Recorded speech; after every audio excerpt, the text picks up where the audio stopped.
On this question, we do not have an equation, we just have a graph, and the question is, what is the maximum value of the graph? So they might ask you for the maximum or the minimum value. In this case, it's the maximum, which is the highest value of the graph. As you can see, there's no multiple choice on this one. There's a filling in the blank problem. So I want you guys to think about the maximum value as like the height. So this is the way that you measure your height, which is up and down.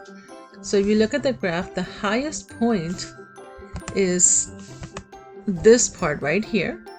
And then you're just measuring the height of this graph, which is the highest part, the height from the ground. It is 225 feet. So, and that's it. You found your answer for that one. So again, in order for you to find the highest point or the lowest point, you need to find the highest or the lowest point of the graph, and that's going to be what it's being asked. In this case, it is 225.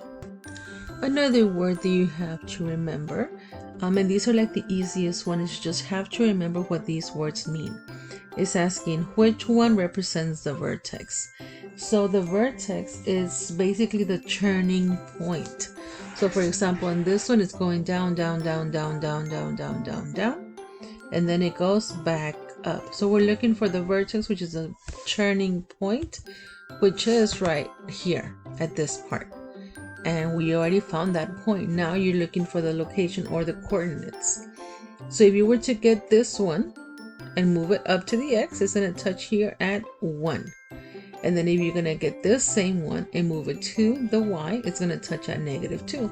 So as you can see here, the one that says 1, -2, it's J. It's the very last answer.